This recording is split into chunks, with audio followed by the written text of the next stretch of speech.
Hey everybody, Future Spencer here. Totally spaced it. Holy crap, it's been like over a month. I was going to congratulate all the people that got Arcade's Dragon Ball Z listed in their Spotify Wrapped. I was really touched that we had more than one.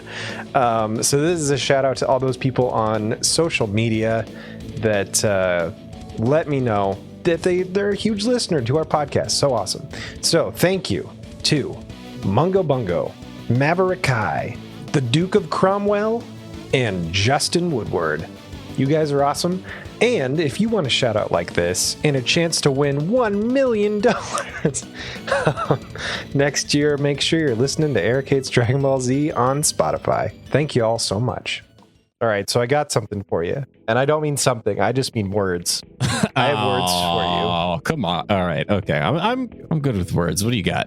I often use your baldness as a low-hanging fruit for a quick little joke or jab. I've noticed. And I feel bad about it because I feel like I do it to make people laugh, but like, should you use an obvious, like it's not even a flaw, it's just a part of your... Anyway. Yeah, I guess the point is... making fun of if I had a big nose or that you look like... Wait, don't finish that sentence yet, because I was going to ask you. Okay, yeah. If you, because you don't really do this, I've noticed. I just go for the low-hanging fruit, the easy joke, and then call it a day. If you were to do the same to me, now is your chance. What would your easy joke be about me? Discount Dane Cook. I don't feel... Is it upsetting that I just had that ready to go? It's because I thought about it for a second. That was weirdly fast. No, and you don't with the beard. You don't so much with the beard and with the longer hair. But the question is, does Dane Cook have a beard now? Oh, who fucking knows? Does anybody? He definitely didn't. But does anybody know who he is now? Yeah. Does anyone know what Dane Cook is? Dane Cook, comedian. If you don't know, comedian who had a rise and fall, basically, like huge, super fast. Comedian, I feel like, yeah, 2006-ish. He got really big, really fast, and then he just sort of fell off the face of the planet. Like it wasn't like he got canceled or anything, at least that I know of. He got canceled by other comedians calling him out for using their jokes. Oh, I do remember that. Okay. Yeah, so it was like a Carlos Mencia situation, another comedian who used other people's jokes. Anyway, do you want me to go for another one? Well, I don't know. Discount Dane Cook is fine. I'm not asking you to hurt me, but it didn't hurt. Are you wanting me to? I don't think anything that I'm going to say is going to hurt, because like if it's an equivalent of the bald thing doesn't hurt so much as it's just kind of like, yeah.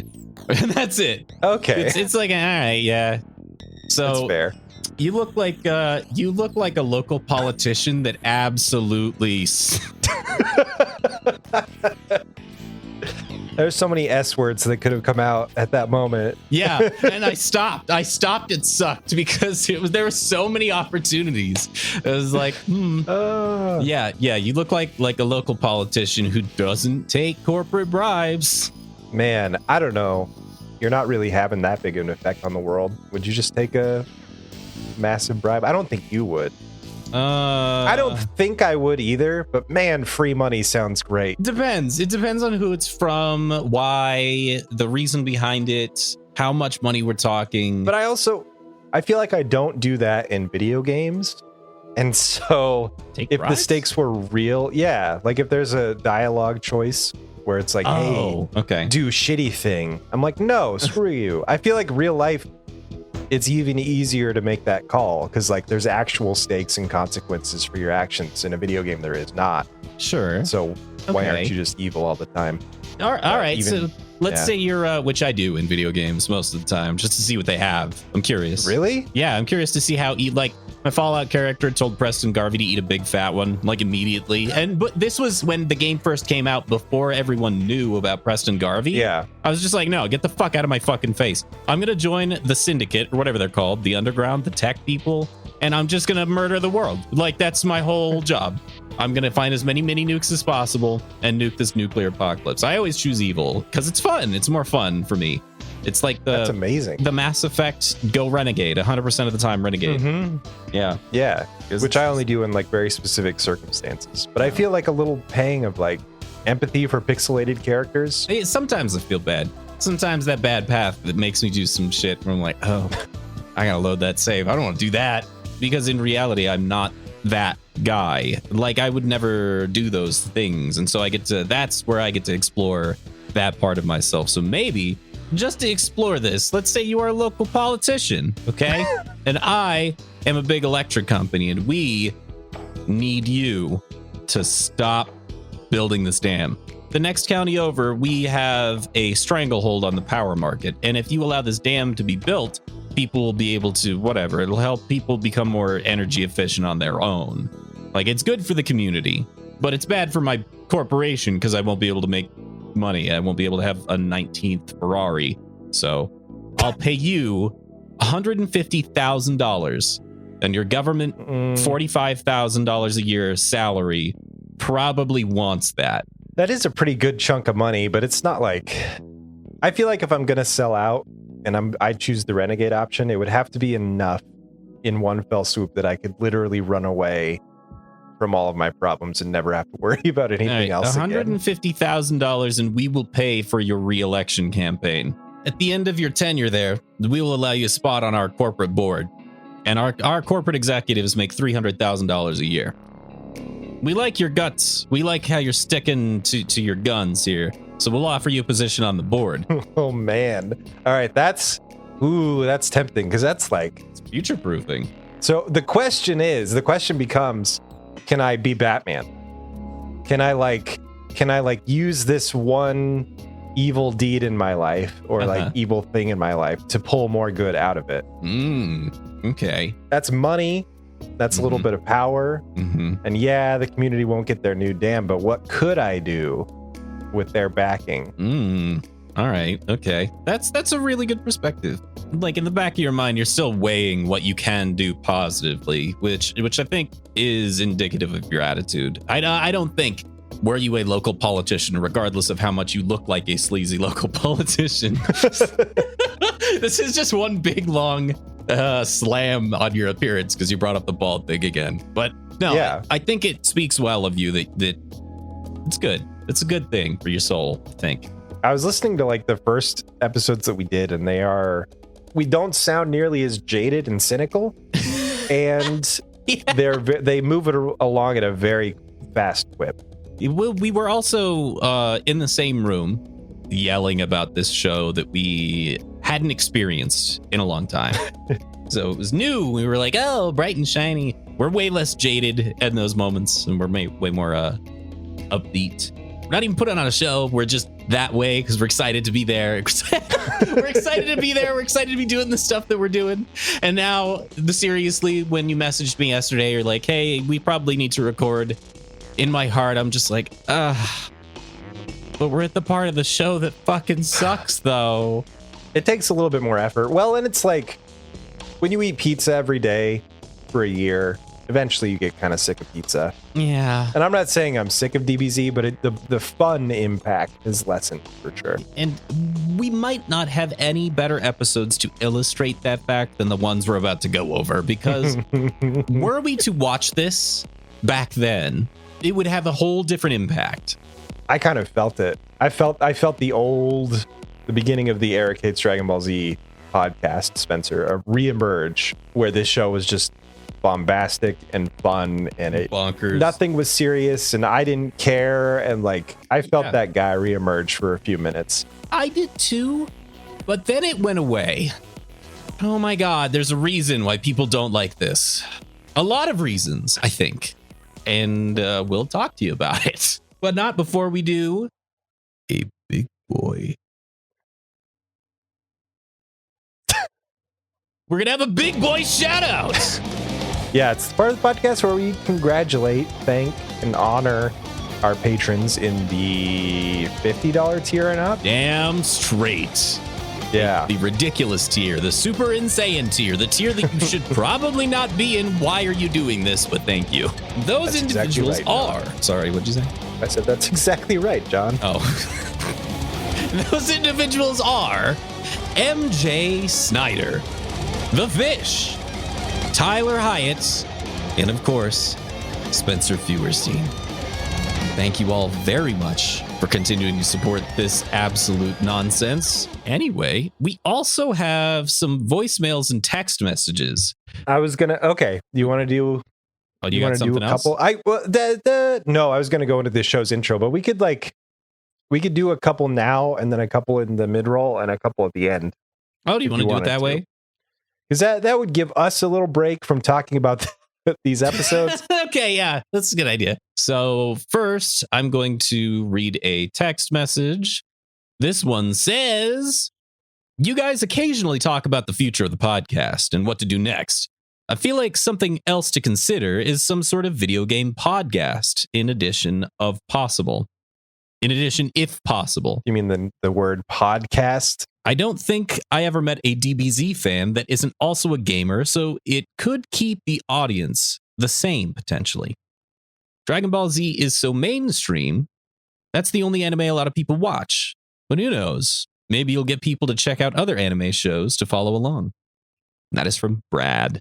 That's a good suggestion, Brad. I mean, because me personally, I would love to talk about video games. Yeah, same. They're more fun to play than some episodes of DBZ are to watch. It would also open us up more to like live streams and stuff, which would be great.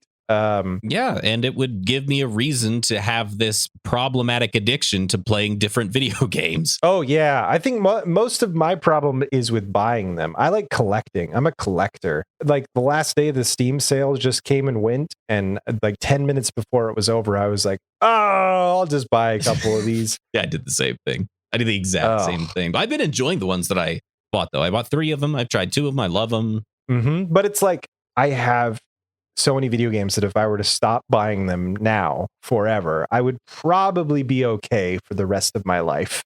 Yeah.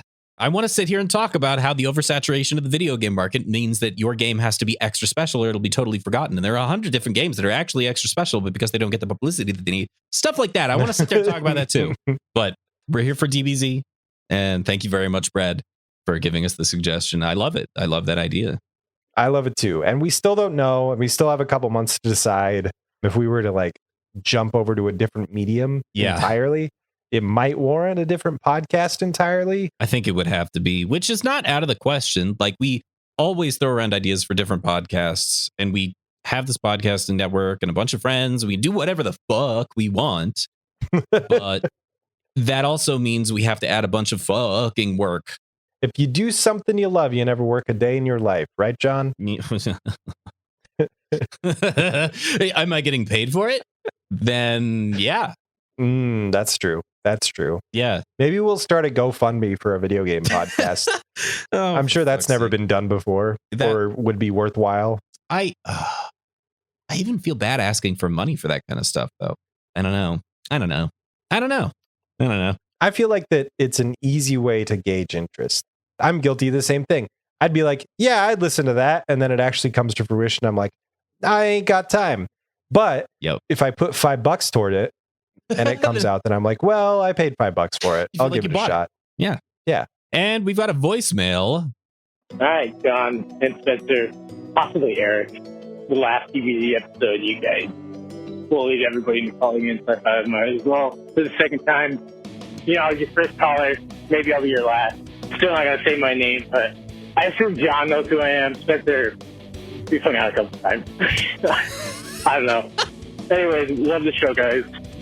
Love what you do. Look forward to every other Friday, or lately it's been like every Friday. With bonus episodes and whatnot. You guys keep us well entertained. I love you. Love the show. Keep what you're doing. Hopefully this wasn't too long of a voicemail for you. And if it was, it fucking sucks. Keep it all in, John. I'll do the podcast. You keep this in. You get a card because okay, anyways, whatever. Have a good one, guys. Love the show. Keep doing it. Keep being great. Happy that you're here. Thanks for everything again. John, who was this? That was our friend Marshall, who showed up to many cons, and you know him as Hunter. Ah, okay, cool. Yeah. Great individual. Hang out with them all the time. Thank you very much for sending us this voicemail. I appreciate it. It's so nice to hear that we are doing something that people value. Yeah. But, I feel like a lot of people call us when they're going through the drive-through. I'm not exactly sure how to feel about that. Well, they're just, they're waiting. You know what? How about this? Think of it like this. They're in a position where they're going to be bored and they know they're going to be bored. So at least they're thinking of us. Do you think you'd prefer it if you knew somebody sat down and took the time to listen? 'Cause we've definitely gotten the voicemails that are like that. No, it makes sense actually now that I think about it, because where do people listen to podcasts? In their car.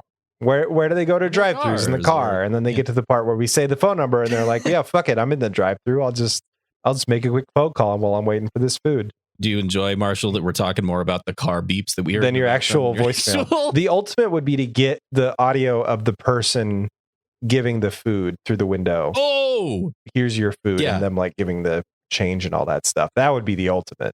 That would be great. Somebody call us and leave a voicemail of them just having a boring, normal interaction with someone else, like a cashier at the checkout or a bank teller or like their supervisor at work doing a one-on-one. Just give us a voicemail of that and we'll put it in. I just realized the next voicemail we got is actually a follow-up to the one that we just listened to. It happened immediately afterwards, 2 minutes after. Hey, so I felt like that last voicemail was pretty long, so I just thought I'd call it and be like, hey, apologize for the last one, but, back to that, I just want to apologize for that last one being long. You don't have to put this one in. Or do, John, I don't know.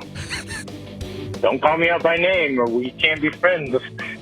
Let everybody guess.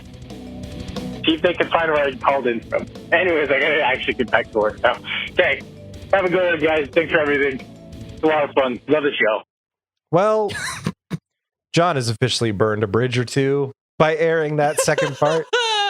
Last time on Eric Hates Dragon Ball Z, Gohan ended up having his entire character arc fucking thrown into the goddamn trash.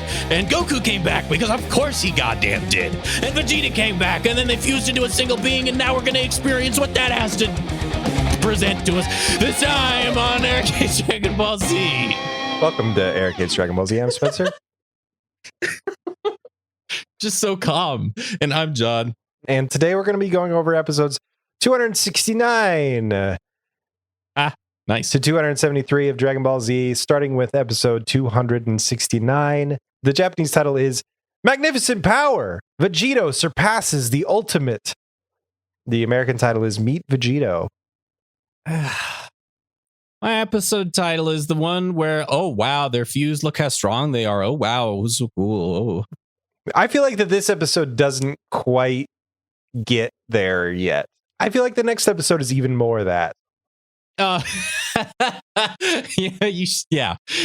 will get that one, but so this one starts off with Vegito just kind of like punching the air real fast to show how strong he is. He basically shoots wind at Boo and it slices his cheek open, which is for some reason real gross. Super gross, yeah, like extra gross. It's not just blood or anything. They wanted to show that he could actually hurt Boo without even trying, essentially. Yeah. Vegito comes up with his own name, and I liked the name Vegito until this moment where he explains why it's Vegito.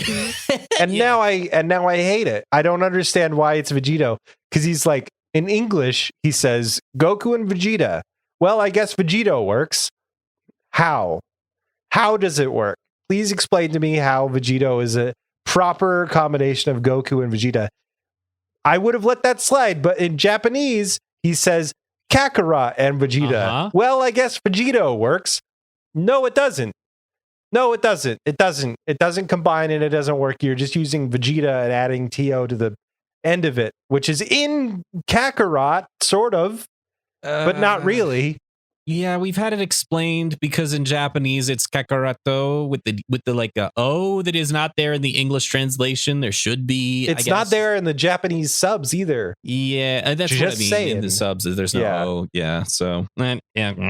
Anyway, but I have another sticking point here. So I think this is just going to be the series of episodes where we go, this is wrong. Wait, this is wrong. Isn't Vegeta dead? Yeah, I was wondering that too. I actually don't have it in my notes until later on, but Vegeta is dead and had a halo, and Vegito is just alive, I guess. He doesn't have a halo. Does that make Vegito half dead? Shouldn't he half the Halo? He's half dead on his mom's side. He's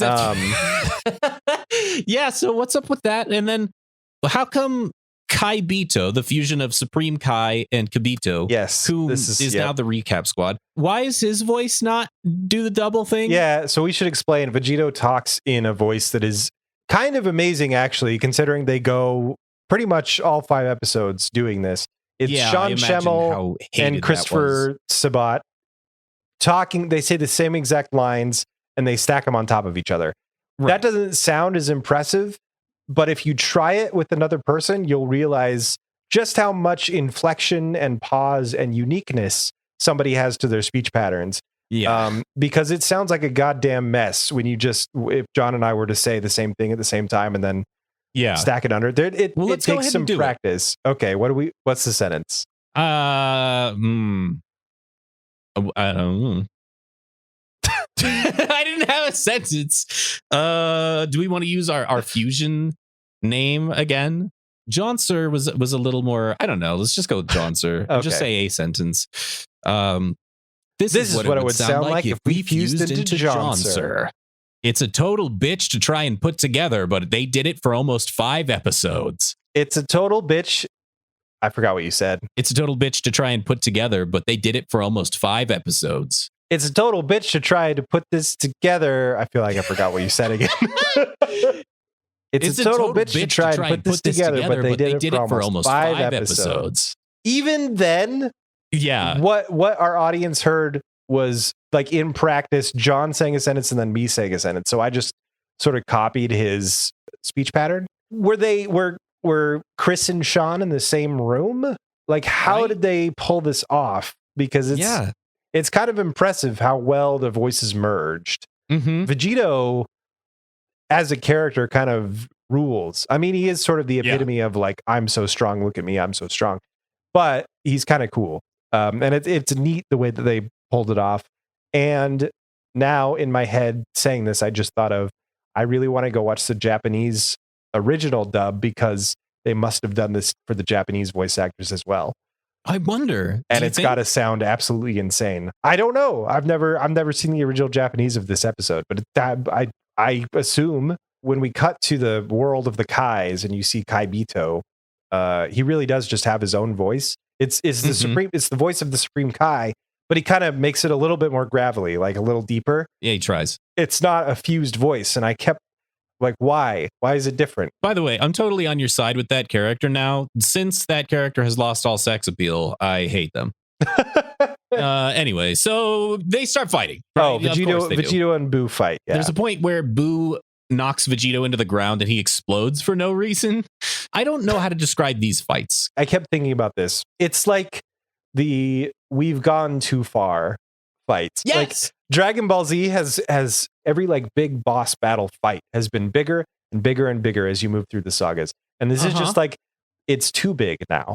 It's way too big. So everybody that's participating in this fight, Boo and Vegito, are basically invincible. Every punch that they hit is basically enough to destroy the entire planet. And they have to show that in the animation. They've gotten too big. And you can feel it in these episodes.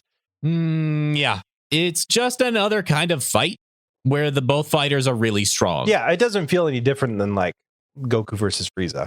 It's funny you say Goku versus Frieza because that was the only thing I could compare this specific fight to in terms of like pacing and length of the fight itself. A lot of fights do this, but this one and the Frieza one did this most often where, all right, I have a giant blast. It's going to kill you. It doesn't kill them. All right, I counterattack and it really hurts you. Doesn't kill them. All right, I have another giant move and it's going to kill you. It doesn't kill them. I have a giant attack and it's going to ruin your life. Doesn't kill them. I feel like that the only way to like present these big, larger than life battles is to do them really, really fast. Like it's okay when the villain is super powerful and they're these small guys like Goten and Trunks and Gotenks and Gohan that are strong but can't win. Like you can exaggerate those fights and play them out, but when it gets to this point and they're just so powerful, you cannot pull this over the course of 4 or 5 episodes. It's too much. Like it doesn't feel believable. the stakes are all gone, like the drama, tension, everything's all gone. You got to do it like these are two gods and the planet beneath them is going to crumble, and this is going to be over in 10 minutes, one way or the other. And Dragon Ball Z don't do that. So no. And that's why my title is, the one where they're so fused and so strong. I remember. Because that's all this is, really. Except there is one part of this episode that we fucking have to talk about. We have a cut to the afterlife. Oh, God. Yeah. What? I was so... Oh boy, that caught me off my guard. note here is just what is fucking, but I remember what it was. Mine is what the fuck, because I just couldn't even, I wasn't even looking at the keyboard. Yeah, so, okay. We have a cut to the afterlife after a whole bunch of fighting, and Dende and Hercule and B are also flying around because they're the last mortals on the planet of Earth. Mm-hmm. There's some cuts to Supreme Kai, Vegito, and that doesn't matter. They're basically the audience, repeating what the audience already knows. And it keeps cutting to them so that they can... And I noticed on their crystal ball that Supreme Kai and Old Kai are looking in, it's just showing the same shots that you just saw anyway. So really... They're watching the anime. You're watching them watch the anime. We don't need that. We did that with King Kai.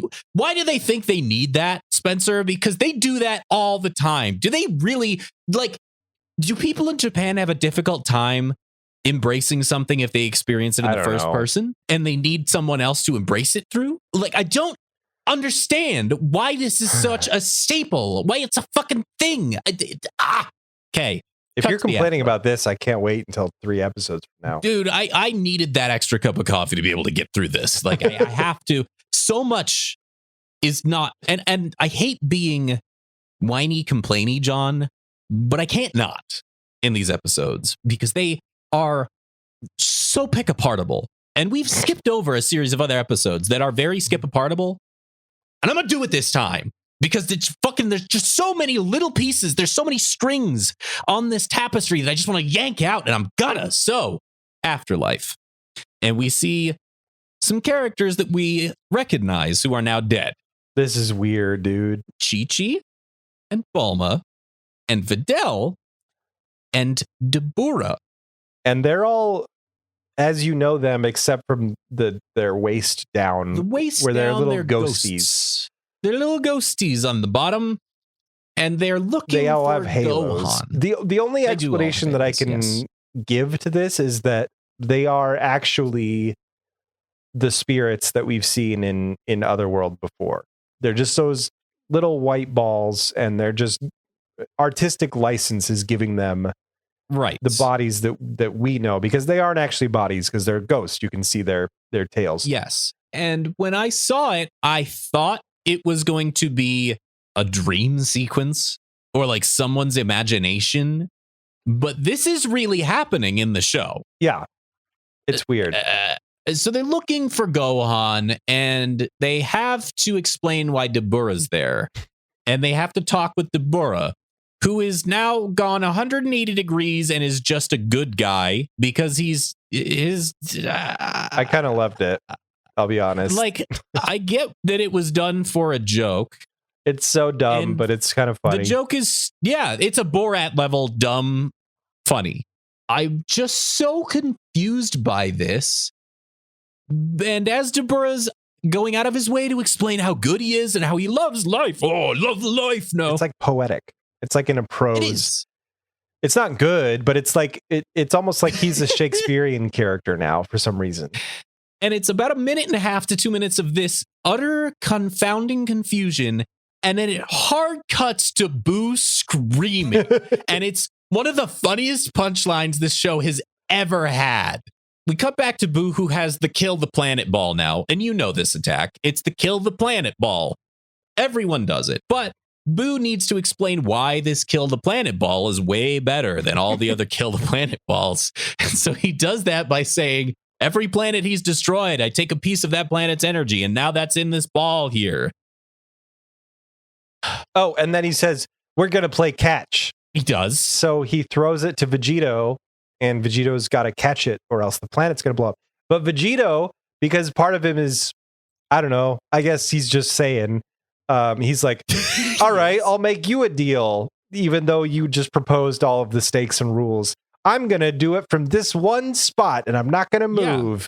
I won't move at all and I'll knock this back or whatever. Whatever. And so the ball comes flying. Vegito catches it and you think like, oh no, he's straining.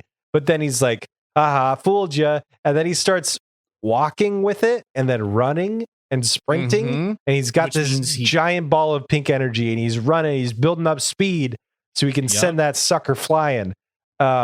And I really thought this was going to be like a Cell Saga moment where the giant ball of energy overtakes the enemy and they disintegrate.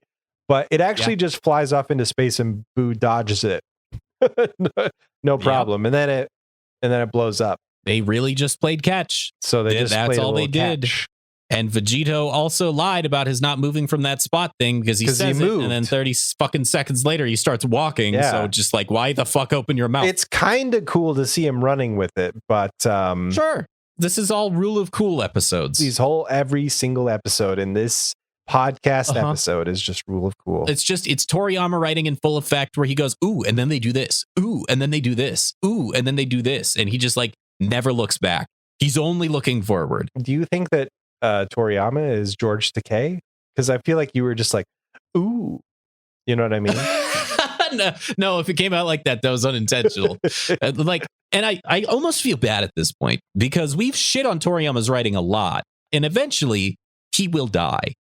And so I'm just going to take a moment to say I do love what he's created.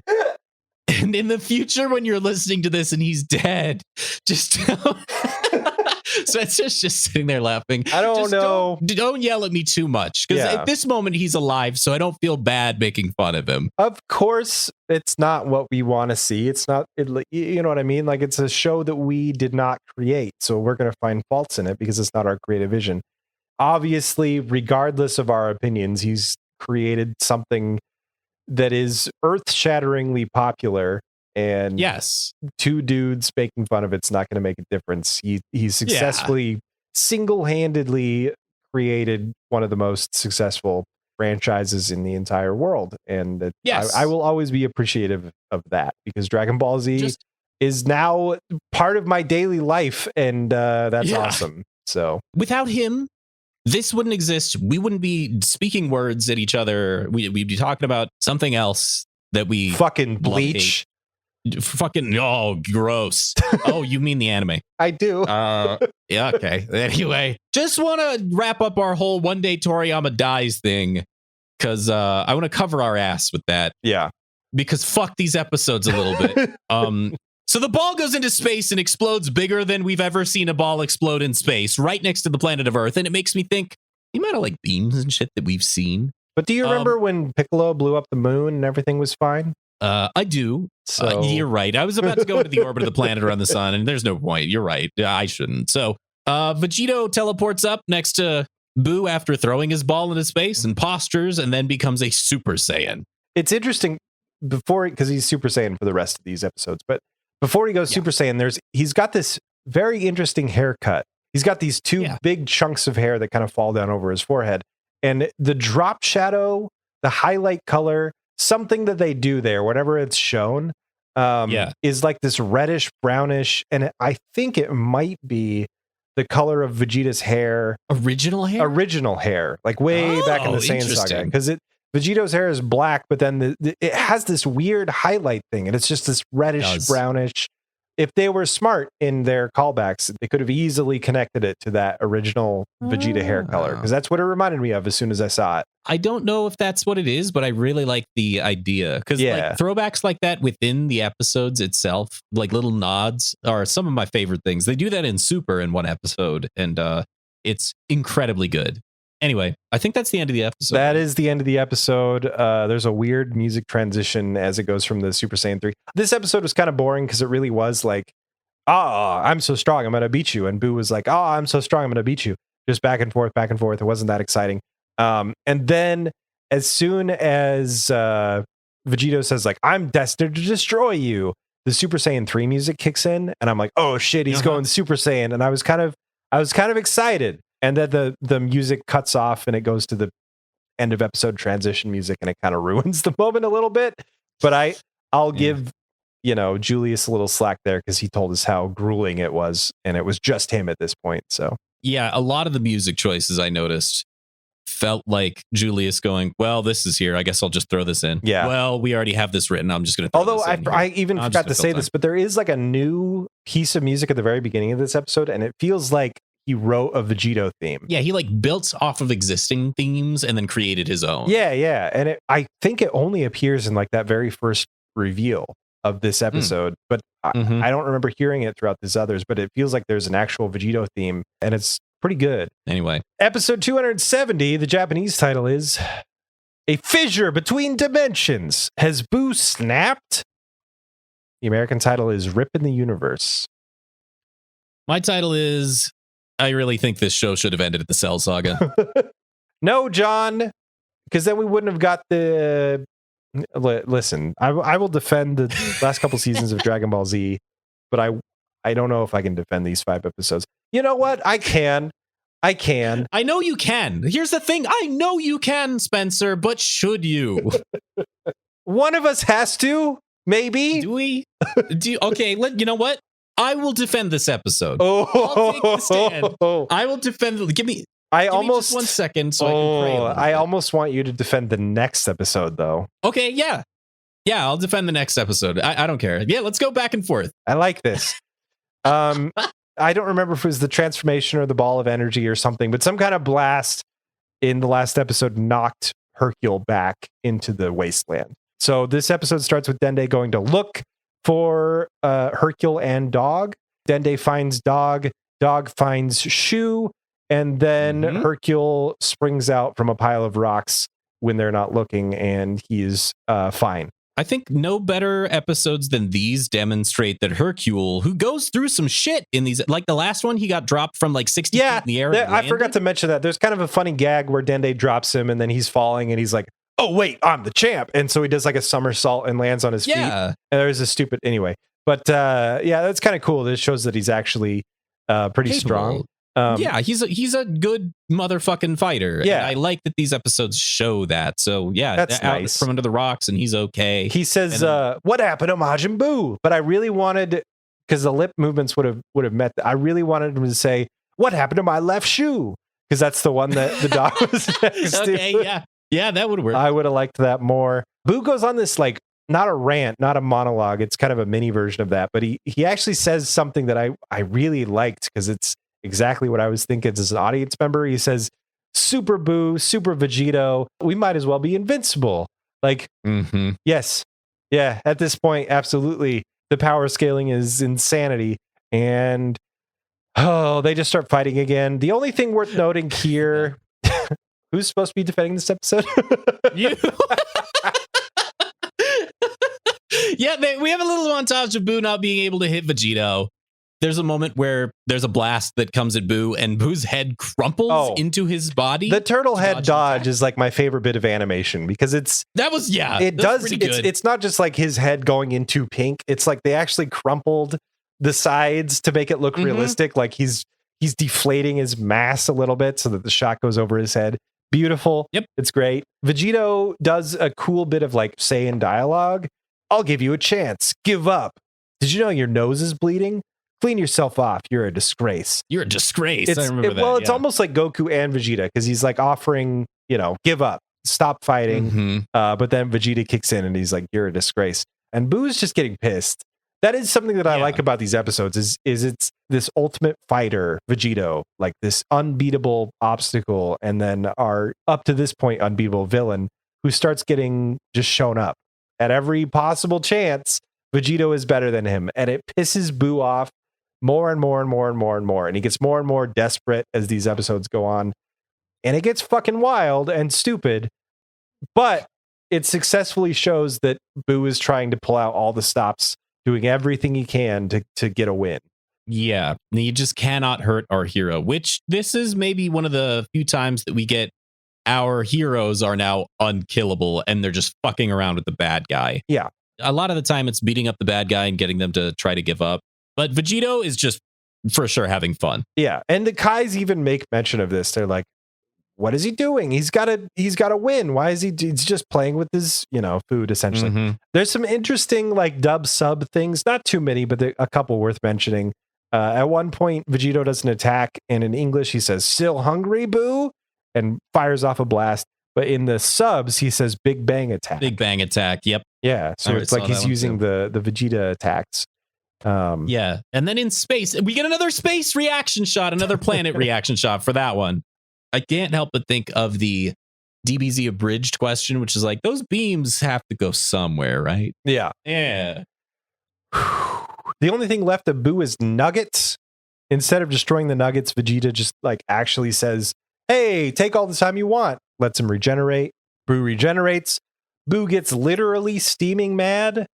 Steam comes out of all of the holes in his chest and his head and generates this huge steam cloud. And he's like, "You can't hit me if you can't see me," which is just the playgroundiest of lines that you could say in a fight like this. And Vegito hits him anyway because he can sense ki, I'm guessing. I also have a question because during the fight, they keep throwing each other at the planet. They keep throwing each other into the planet, into the rocks.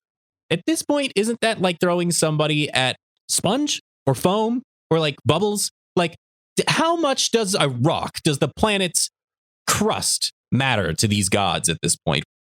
So I don't know why they keep throwing it. I don't know. I've achieved a level of I don't give a shitness that like they can do whatever the fuck they want. And then they do by Vegito first using a beam. Oh, this is so damn cool. I did think this was cool. Maybe this is a bad episode for you to defend because a lot of the stuff in it is really cool. It's just very much like a "I'm so cool, look at me do shit" episode. It really is. It's hard to defend, but it is cool. I don't know. Anyway, so he uses his energy like a spear. And I think this is a named move, Spirit Sword, something like that. Okay. He energy spears into a pile of rocks and then pulls Boo out. And Boo has been impaled on this 50-foot long energy blade at the very end of it. Vegito is holding Boo upside down, impaled on it, kind of holding it there as a solid form of energy. Which is cool. It's like very cool. It doesn't make any damn sense, but it's cool. New. Yeah, because we've seen people put their hands on energy beams and balls before. This is the first time we've ever seen someone maintain energy. As like a solid form. Yeah, because it's not like blasting, like it's not moving at all. So I wonder if it takes a certain amount of key concentration to be able to hold on to it on the outside. I imagine that it is a huge amount, and Vegito is the only one powerful enough to do this. If you're trying to make this make sense in universe. I'm kind of trying. It's worth trying. I'm finishing up the conclusion to my essay. Yeah, so. You can't just abandon it at this point. It's 563,000 pages, so I need to publish that. And then we cut to another otherworld world, not where Chi-Chi and Bulma and Videl are, but where Krillin and Yamcha are hanging out with King Kai. It's Grand Kai's planet. And it's revealed that Krillin and Yamcha were taken from Otherworld to Grand Kai's planet as a plan B. They're just there now. They're there now with Anibu and insert other hero character, and they're supposed to be training with them. And Yamcha is really taking to it. Like he's really training and enjoying himself. He's having a grand old time, yeah. I think a while ago you said Yamcha's a better character now that the stakes don't matter to him, that he's not a part of everything. Yeah, he's sort of retired because right. he's outside of being able to help. Then he becomes a better character. Well, it's just interesting to see a Z fighter get to the point where they can't help anymore, so they have to adjust to life being a regular person. And then at this point, he becomes a Z fighter again because he likes beating people up, I guess. Yeah, and there is a really bad audio clip pop at 13 minutes and 50 seconds when he's fighting some of these fighters. And it's like they cut off the beginning of the screams and the screams just happen in the middle of them. And then the screams layered on top of each other clip and pop the audio really bad. So anyway, I just wanted to notice that. So whoever the fuck did that, I listened. I heard. I know your mistakes. So anyway, all right. Boo is pissed off now. Boo is really fucking pissed off and impaled on a sword and screams, "You shouldn't have made me mad. Now this is what happens." And then he He goos his way out of being held by the spear because he's just made of taffy, and so of course he does that.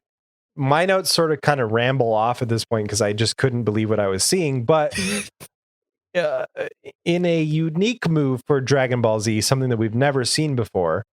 We've seen this once before when Super Buu first became a thing, and he did it to not Kill Guy but Schmitty. You remember the portly gentleman? What happened to him? Super Buu extends. You're just getting me to explain the scene. I don't remember. I don't remember. Buu extends upward like taffy and then right into his mouth and expands and explodes, and it's grotesque. Okay, so that's a normal human being. That's what happens when it gets done to a normal human being. Yes. Buu turns into goo, stretches himself, and just forces himself down Vegito's gullet. And it's the fucking weird, coolest thing.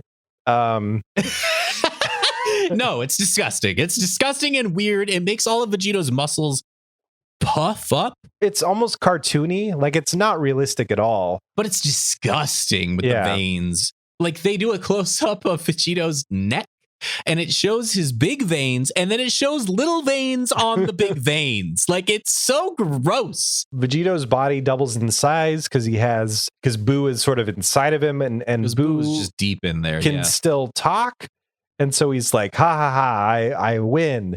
And then Vegito powers up and concentrates his ki so that he can sort of redirect the the contaminant inside his body into a specific section, into sort of like a punches it, and then he punches it. He's just like he punches this like tumor mass inside of him and runs himself into the ground of the earth to try to hurt it. You ever seen The Mummy? Oh yeah, the scarab thing. Yeah, the scarab gets under your skin and it's like the creepiest thing. Yeah, that guy had to use a knife to pick it out. Dragon Ball Z didn't think to do the knife thing. He just punches him. He's under his skin and it's tumor. He just punches the tumor. He just punches his own fucking muscles and legs. And it's so fucking stupid. Yeah. Like every problem is solved by Vegito punching it, which, all right. So yeah, he launches himself into a rock to hurt him, which we discussed the foam thing, but it hurts him. And then he explains, I have used my energy to contain you into a small pocket in my body, and then I will just punch the body forever. And so Buu's like, oh no, you've defeated my plan, and then expels himself out. Yeah. Now comes the part where I'm just like, all right, they just don't know what else to do to show how strong these guys are. They just don't. Toriyama just doesn't know what else to do. So Buu gets pissed off and he's screaming and he's reverting to Super Buu level of just not making full sentences anymore. Just Buu angry. No one hurt Buu. This rap. He's drooling and he's squeezing his hands until they're bloody and he's steaming and he screams and he starts breaking the dimensions of reality. Like the sky. The visual actually does look pretty cool as these clouds come over the sky and then the clouds get like deleted and this green white light shines through. Yeah, very visually spectacular. And Dende warns Hercule this happened before. We get a flashback to when Buu did this in the hyperbolic time chamber. Cool flashback. All right. We're seeing this spectacular universal collision where parallel dimensions are going to break into the... And then Vegito punches Buu so that he stops. Yeah. Well, he has to punch through like Buu's impenetrable force field that he's got around him, but it doesn't take him long to do that. Vegito stops Buu from shattering the dimensions. The sky goes back to normal, and he has the opportunity to defeat Buu, but says like, I could kill you, but I want to see that hidden technique that you've got, which is kind of a staple of Dragon Ball Z. And the Kais in their Kai world are yelling at their TV screen, just like the audience is. Just like the audience, which is fair because that's exactly what I was thinking, is just fucking kill him. Yeah. This never happens in Dragon Ball Z where the stronger one can just win. He doesn't. He could. You could save the planet. You could save everybody. You could You can kind of argue Saiyan pride, love of fighting. Like Elder Kai is sort of hinting at this throughout the episode. But here's a hypothetical for you, Spencer. Okay, you have a gun and you're holding it against the man who killed your family and everyone's family in the whole planet. Do you shoot that man, or do you say, hey, man, I know you've got a walkie-talkie in your pocket and you can play Jingle Bells on it with the buttons, and I want to hear that? It's a weird analogy. I got nothing. I don't know what the fuck is happening anymore. Yeah, but it's Goku and Vegeta. And Goku and Vegeta, like, combined. I can almost see the I would rather fight than avenge my family.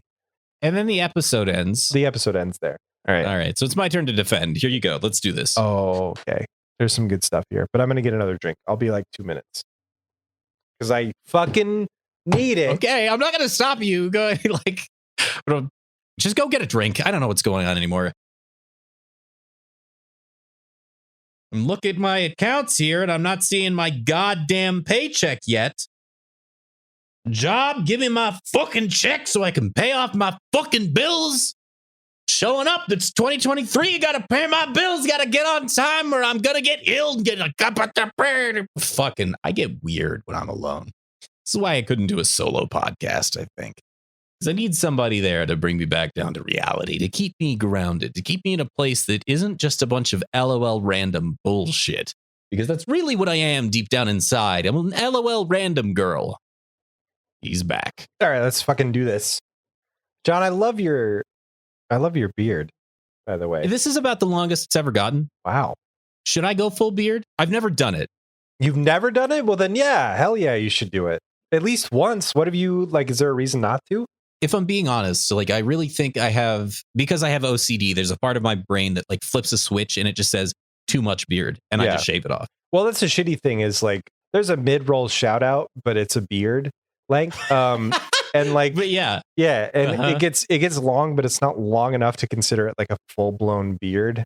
You kind of got to wait it out a couple weeks, and I think there is. Like, I'm not saying it looks bad. I think it looks good, but you got to kind of wait it out past where you're at now, and it'll get even better. We're gonna do a mid-roll shout out. This is the part of the episode where we like to shout out our patrons that hit a certain tier on Patreon, and those wonderful individuals are MJ Snyder, The Fish, Tyler Hyatt, Oh Noe Zoe, Andrew Winden, Erwin, Dan, Shabba, Eric White, and Josh West.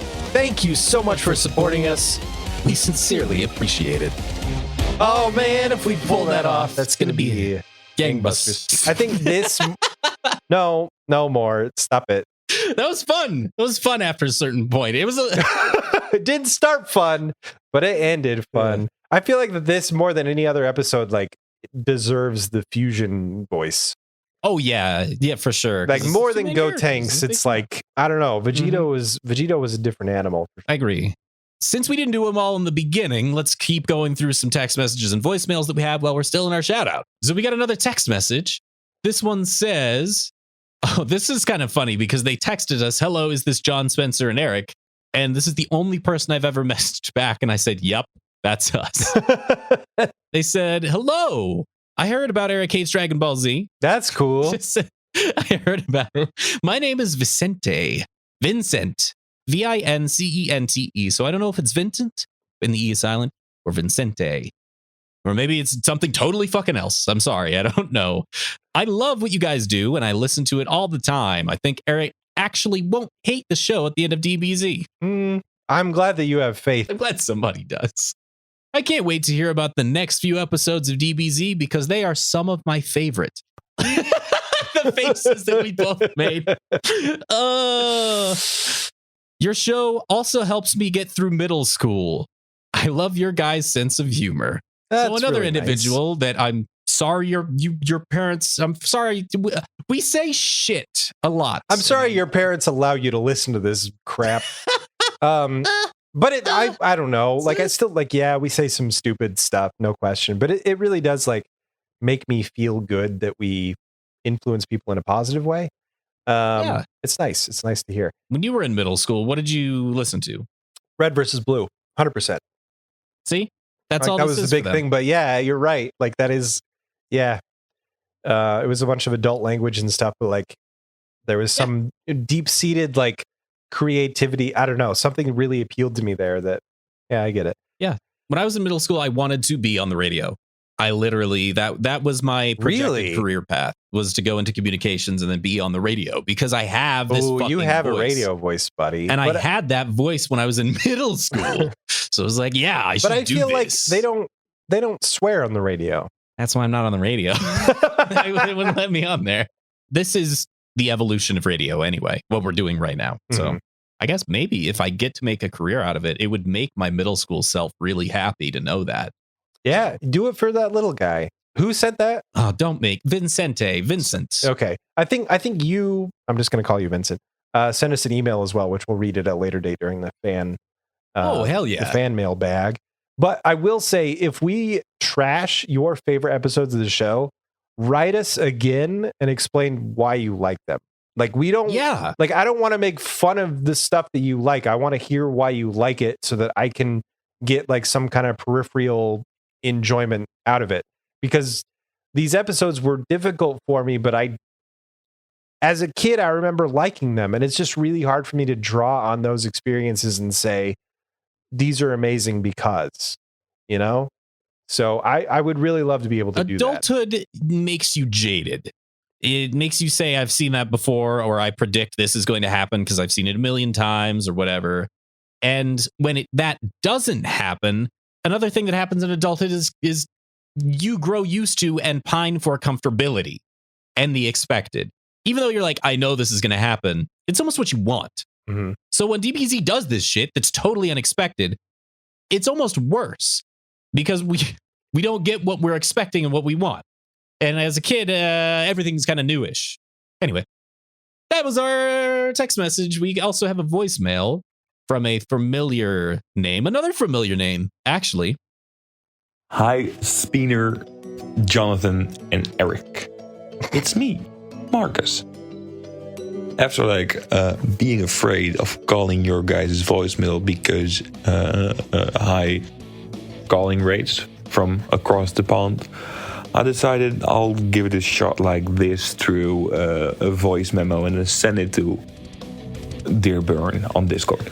So my question was, you guys now met Eric Vale and the composers of Dragon Ball Z, and my question is, how is the process? You know, I know you met Eric on a FanX, let's say FanX convention, that's the word.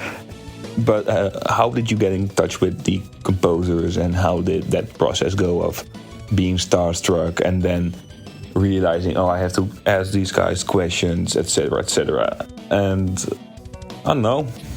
How are you, Eric? How's life? Still getting them bitches? I don't know. Okay, bye from the Netherlands. I love you guys. I love what you're doing. Spencer, you rock. You're an amazing person. John, you are unimaginably cool. Like, wow, what you do, how much time you put inside of a day. It's like you have 48 hours instead of 24. It's just so amazing. Eric, I just love you. Marry me, please. My wife doesn't have to know. Bye. One of the most entertaining voicemails I think we've had in a while. Yeah, that was great. Very Thank good. you, Marcus. Marcus has been a longtime fan of both Tales of Nowhere, Eric hates Dragon Ball Z, and it's the first time that I'm actually, I think, for realsies hearing his voice, if I remember that correctly. You could start your own podcast if you wanted to. You got those tones. Yeah, you've got the low tones. You could definitely do it. And fantastic question. So Yeah. the process of getting the composers on our podcast was stupid easy. One of our fans in Discord said, hey, these guys do podcasts sometimes. You should check out their website. I went to their website, clicked their email, and I said, hey, we do a Dragon Ball Z podcast. Here's our interview with Eric Vale, so you know that we're the real deal. Will you come on and talk to us? And then they said yes. That was it. That was it. Getting over the fact that they're like pseudo celebrities, or at least like celebrities within the niche of Dragon Ball Z, which obviously John and I love to death. That was a little more difficult, but because we had so much time between actually reaching out to them and the interview, I had time to like, sometimes like in the shower and stuff, I'll think through scenarios. Yeah, that's what I do too. Same. Yeah. Okay, good. Just imagine what I'll say to certain things. And so it kind of prepares you, even though it's your own mind inventing these scenarios and stuff. It's like you just feel better about it because you're able to practice in a way. Mm-hmm. And so when you sit down and do it, all of those like inappropriate, hey, I'm a huge fan of yours. Oh my God, I can't believe that I'm getting to talk to you. That stuff has sort of been filtered out because you've run through it 2 or 3 times in your head. Yeah. However, I will say, and I don't remember if this was recorded or not, there is an element of like, just be honest. Like, you don't have to be the absolute professional that you think you have to be. You can take a second and just be like, dude, like when Goku goes Super Saiyan 3, that's a fucking amazing track. And I loved it. Mm-hmm. And I loved it as a kid. And it stuck with me all of these years because they're creators as well. They just have a larger audience than you do. So they're going to respond to it the same way you would respond to somebody saying that you influenced them. Like, it's still really nice to hear. No matter what level of celebrity you're at, it's always nice to hear. And so even though we were like going above our weight class and talking to these people that have a larger audience and have been heard by more people, hopefully it was still nice for them to hear that we, down here at whatever level me and John are at, were influenced by their work. And that's why we wanted them on the podcast in the first place. So at the end of the day, we're all people. So really, that's what it comes down to. I think the Eric Vale one sounds so dumb. Well, the first Eric Vale interview was the one that I felt the starstruckedness. I agree, but like at the same time, it comes down to we're all people. Because he was just a guy walking around the convention and saw our booth and was like, Eric hates Dragon Ball Z. My name's Eric. I'm in Dragon Ball Z. What the hell's going on? Like, he was just a guy making a joke. Random human circumstance. It's true. Yeah. I didn't tell anybody this, but during the first Eric Vale interview, because I knew I was starting to feel the anxiety, I could tell that my mind was a little more blank during the actual process, which is part of the reason why I didn't say a whole lot. Is because the whole time I was just sitting there like, whoa, I get to watch this. I forgot that I was a part of a thing that we were making and I wasn't just watching. But after that one, him just being a human being was what taught me that being starstruck is a facade. It's not real. It's not. It's all on you. Like, it's all you generating these feelings. Yeah, which is why I feel I'm upset that our April Fool's thing was so hard to put together. And we lost so much of that because the edit had to be what it was. Yeah. Because there was a lot of like broing out there. There's a lot of just hanging out with Eric Vale that ended up not being able to be salvaged because of the problem that we ran into with it. But now that starstruckedness for me isn't there. Like when we went and talked to that guy, I was nervous because you were nervous. By that guy, do you mean Christopher Sabat? Christopher, yeah, I don't remember his name. I forgot his name already. But if I am to just talk to these people, they're just fucking human beings, and I don't feel that. Especially with the composers, I didn't feel that at all. It was just like, let's hang out. And that kind of sucks because I feel like we weren't able to bro out with them as much as we were able to with Eric Vale. And it was a different situation with all 3 of them, because I think if we had just hung out with one of them or just 2 of them, then yes, but they have very different mindsets. And so it totally turned into an interview where we just needed to cater to providing them with a platform to tell their story, which is totally cool. And that's what an interview is. And I am genuinely really curious about the process behind everything. Like that's what I care about asking them, because I produce things, because you produce things. And I want to know how it goes professionally, quotey fingers, and how much of a mess this was. It's similar to how much of a mess this thing is that we're making. Yeah. All right. Are you ready? Are you ready to talk about Dragon Ball Z? Yeah, we again? have 3 more episodes. I'm ready to defend this one. You're on the offense. Okay. Fuck you, Dragon Ball Z. Let's do this. Episode 271. The Japanese title is The Ace Up Boo's Sleeve. You become a hard candy. The American title is Vegito. Downsized. What? Oh, okay. All right. It's like, that's it. My episode title, man. My episode title is How did you spell that? It's a lot of H's. There's probably a U. This episode opens with King Yema's Super Bowl party. I'm supposed to not like this one, but I actually do like this scene, because it really is just giant King Yemma at his desk with fortune teller Baba and a bunch of like peons that work for him in the afterlife, watching the Vegito Boo fight on the big screen TV. King Yemma even says, pay-per-view, can't beat it. I did like this moment. I did think it was a decent start to the episode. I always like when there's a start to the episode that takes place with tertiary characters kind of going over something. It's so much better than interrupting the middle of an episode. Because that happens it happens the perfect amount. Defend this episode, John. I'm trying. So in the course of the fortune teller Baba King Yemma conversation, you get to hear that like there is a possibility, maybe, that King Yemma predicted all this was going to happen, and that he sent Vegeta to Earth, whatever the hell that means, on purpose, so that they could fuse, so that they could create a fighter that was powerful enough to defeat Boo. So King Yemma, there's little seeds planted that maybe the gods, effectively, of this universe, the real people with the power to make these decisions and do this shit, actually have a little bit of a plan, which is good and fun. I like that. We cut back to them fighting, and I have to say, honestly, not just because I'm defending this episode, this part of the fighting is the most decent looking animation and best choreography. It's the best choreographed part. The animation is good. It's very generic up until like the special moves. No, they get some really good fighting moments where Vegito blasts and then grabs. That's Boo's what I mean. Tentacle and they fight. They punch.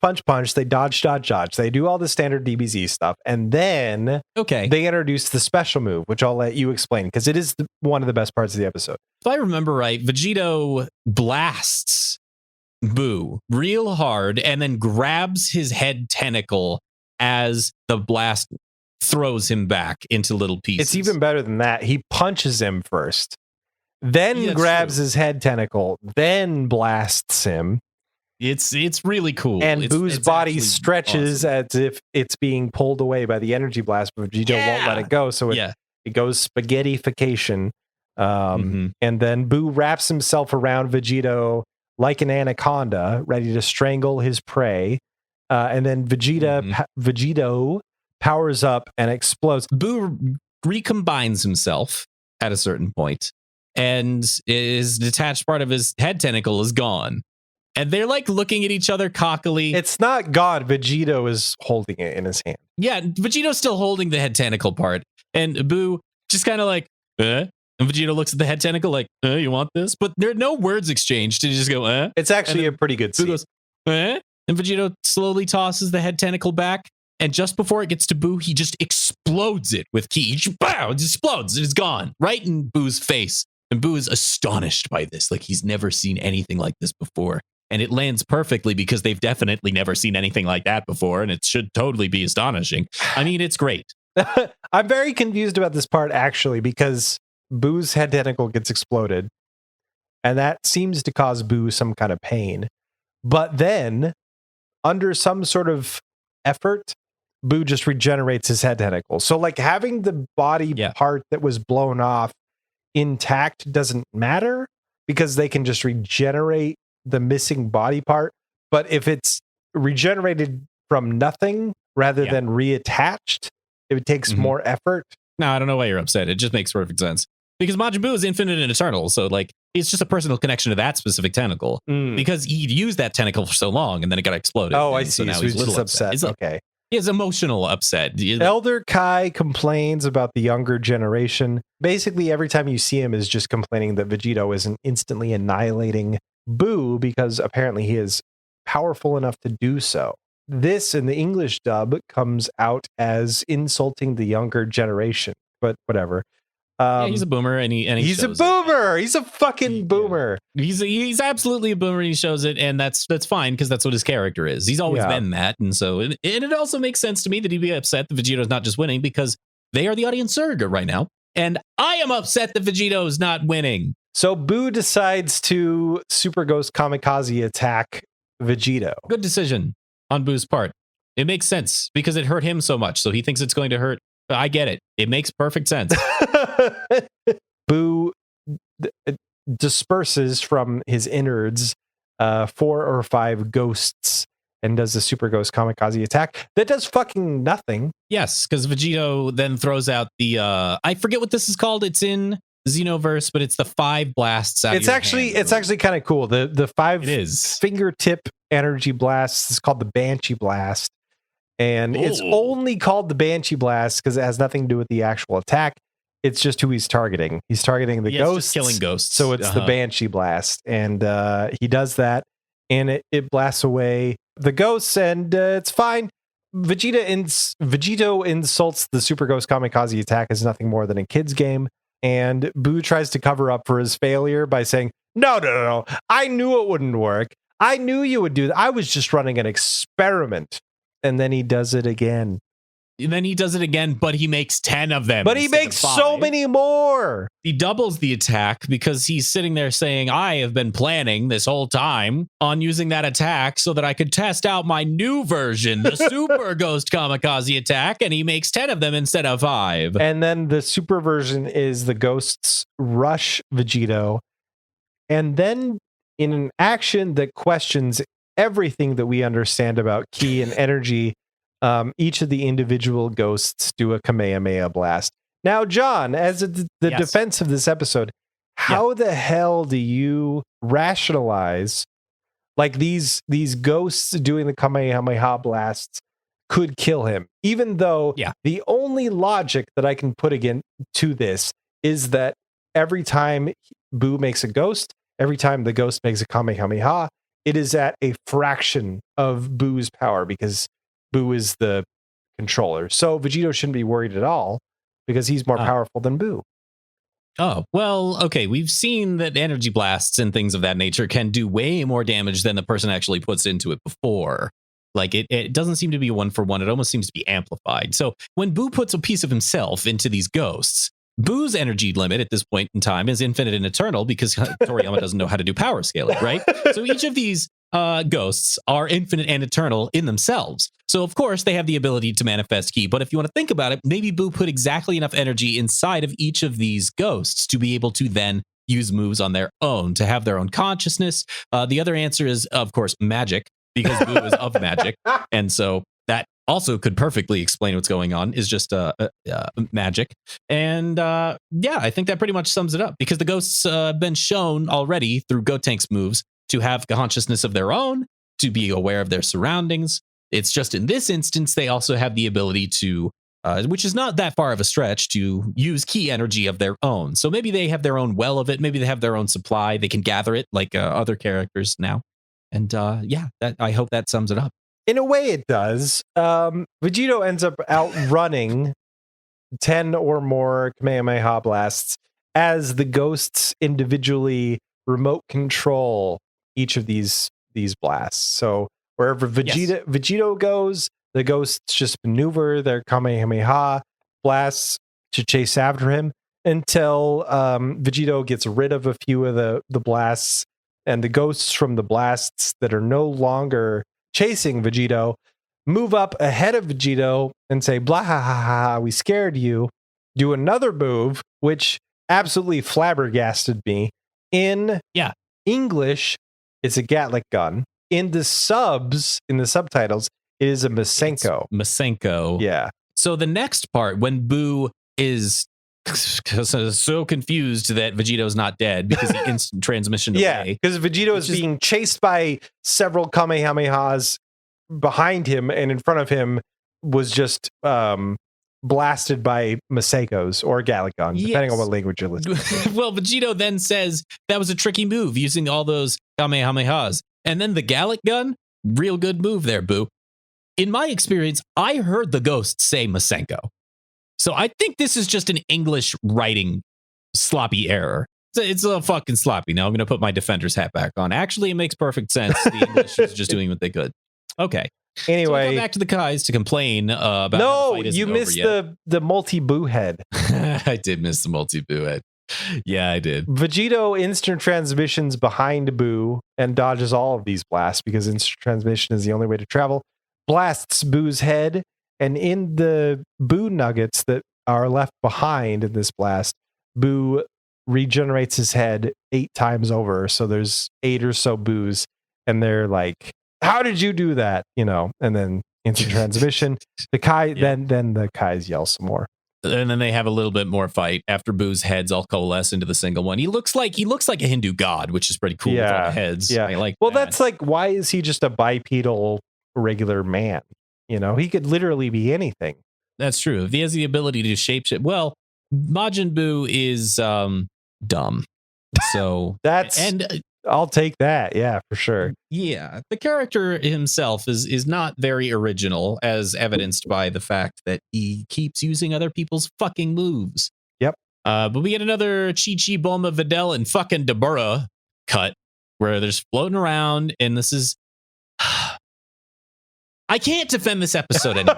Look, this moment should have happened so fucking long ago, and it comes at the worst time to where you basically have forgotten that Videl has a thing for Gohan. While they're looking for Gohan, she stops and she says, I know you guys might think I'm crazy, but I can feel it in my heart. I can't sense ki and I can't sense energy, but I know Gohan's still alive. And it's this really emotional, romantic appeal that comes so fucking late that I forgot that they had a relationship. And I get that it's supposed to plant the seed that Gohan is still alive somewhere inside of Buu. I get that. I get that. I get that. I get that. I get that. It's dumb. I feel like it's dumb for a couple reasons. That's definitely one and the most prominent. But also, it's hard to wrap your head around, especially as like a teenager, the target audience for this show, that like, when you get absorbed by Buu, you're still alive, but you're inside of Buu. And when you get turned into chocolate by Buu, you're dead. Like, that's a hard thing to wrap your head around, especially with what happens in the next episode. That's the thing. Is in the next episode, or this episode actually, like, well, fuck it. Who gives a fuck, right? Yeah. Who gives a shit? So, all right. That happens. Nice moment, or would be nice moment. Then Buu says the same things to Vegito that he's been saying this whole time again, and intimidates Vegito to actually come at him. It just works this time. Yeah. All Buu has been saying is, I'm the most strongest, and I'm gonna beat you because I'm the bestest. And Vegito somehow like is intimidated enough to like lunge at Buu, and Buu decides that now is the moment to unleash his candy beam, which has been shown prominently in other forms, in other areas, and it just like, it works. Look, okay, I'm back on the defending seat. He's wanted to use this the whole time, but he also, in his mind, in Majin Buu's empty head, thinks he is the most strongest and the bestest and can't be beaten by anybody, because this world, if you'll remember, this universe is a universe of fighting. It's founded upon fighting. He has to fight, and he has to prove that he's the strongest and the bestest. And he does have a little bit of Gotenks in him. He's, and Gohan, actually. And so he's got all that Saiyan in him, and he wants to win so hard, so he doesn't want to cheap out and use the candy beam. But he is Majin Buu at the end of the day, and so he will cheap out and use the candy beam. And it works, and it turns him into a coffee candy. Yeah, a coffee chocolate candy. It's very important about the coffee, because even... 10 days like coffee? Why? Ew, such a gross flavor. Yeah, Dende actually points it out before the end of the episode. Vegito has been turned into a coffee candy, sort of like a Tootsie Pop without a stem, and that's how the episode ends. Episode 272, the Japanese title is A Hero Lost, Vegito is Absorbed. The American title is The Incredible Fighting Candy, which I think is a way better title. Way better. Maybe one of the best that they've done. Yeah. My episode title is the one where we get a flashback within a flashback, thus proving that this show is actually one of the worst shows while still being one of the best shows ever. Yeah. So no, I don't think either of us have to defend or defend, because these next episodes are just like... Yeah, these two are really hard. Defending this episode is nearly impossible. Impossible. So we start with King Kai telling Krillin, you got to go fight Buu. Like, Vegito lost. We got nobody else. Time to step into the plate, little Krilly boy. But here's my question. Why is it Krillin and Yamcha? Why isn't it like one of the other powerful fighters on Elder Kai's planet? Why isn't it Vegito himself? Because if Vegito dies, he just goes to Otherworld. So just in place of Krillin, send Vegito back to Right. Earth. King Yemma even says, like, I'm bending the rules for you guys. Like, fucking do it again. Like, Yeah. what is seriously. stopping you? What consequences? We don't know. We just know that like anything can happen for any reason at any time.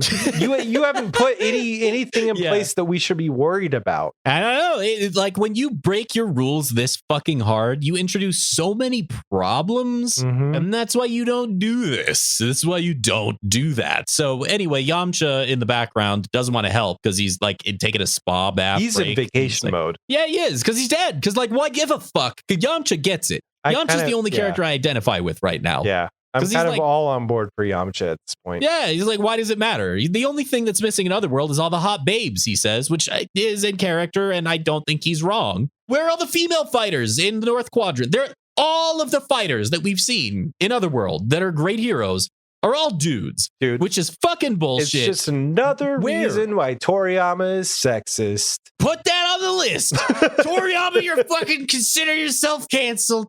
We got you. Everybody knows that's a problem. Like everybody knows that Toriyama doesn't do. Yeah, it's self-admitted, said- honestly. Yeah, Yeah. has said I don't do female characters because I don't know how to write them very well. Which And in so it's itself like is like they're just humans. cop out.